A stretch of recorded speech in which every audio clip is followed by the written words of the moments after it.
미분양 아파트 폭증과 줄도산 위기에 몰린 건설사, 정부 대책은 실효성이 있을까? 안녕하세요, 여러분. 오늘은 부동산 시장의 가장 뜨거운 이슈, 미분양 사태와 그로 인한 건설업계 위기에 대해 이야기해 보겠습니다. 최근 전국적으로 미분양 주택이 급증하면서 건설사들의 재무 상황이 심각해지고 있는데요. 대형 건설사조차 자산을 매각하며 현금 확보에 나서고 있는 실정입니다. 그렇다면 이 상황이 왜 발생했으며 앞으로 어떤 영향을 미칠까요? 그리고 정부의 대책은 효과가 있을까요? 지금부터 차근차근 살펴보겠습니다.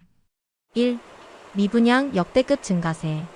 국토교통부가 발표한 1월 주택 통계에 따르면 전국의 미분양 주택은 72,624호로 전월 대비 3.5% 증가했습니다. 특히 준공 후에도 팔리지 않는 악성 미분양이 22,872호를 기록하며 2013년 이후 최대치를 찍었죠. 가장 심각한 지역은 수도권입니다. 수도권 미분양은 한 달 만에 16.2% 급증하며 19,748호를 기록했습니다. 경기 평택을 중심으로 미분양이 빠르게 쌓이면서 수도권 시장에 대한 불안감이 커지고 있습니다. 이런 미분양 급증의 원인은 높아진 금리, 경기 침체, 주택 가격 조정, 국면 등이 복합적으로 작용한 결과입니다. 수요자들은 집값 하락을 우려하며 구매를 미루고 건설사들은 이미 공급된 주택을 팔지 못해 큰 어려움을 겪고 있습니다. 2. 건설사 연쇄 도산 현실화. 미분양이 증가하면서 건설업계는 심각한 위기를 맞이하고 있습니다.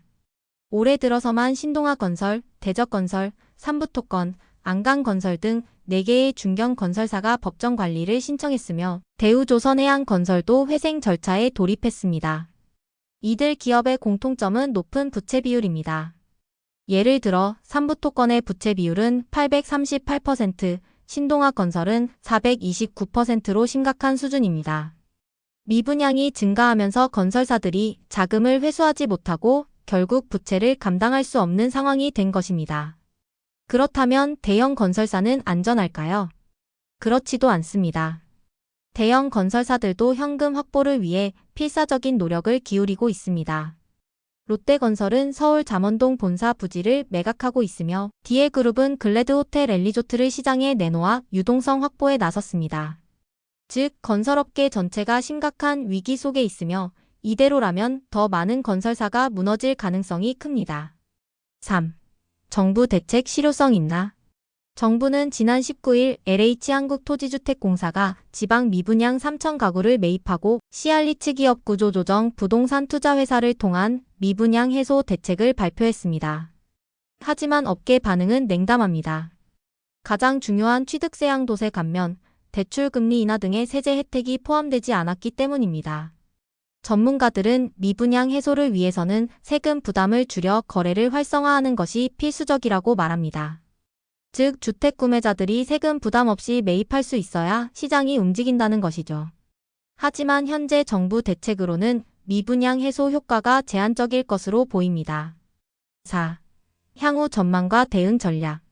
그렇다면 앞으로 부동산 시장은 어떻게 될까요? 미분양 주택이 계속 증가하면 건설사들의 경영난이 더욱 심각해질 것입니다. 건설사들은 신규 착공을 줄이며 공급을 억제할 가능성이 높습니다. 결국 향후 몇 년 뒤에는 공급 부족으로 인해 주택 가격이 다시 반등할 가능성도 있습니다. 이런 상황에서 부동산 시장이 안정되려면 정부의 보다 적극적인 개입과 정책 조정이 필요합니다.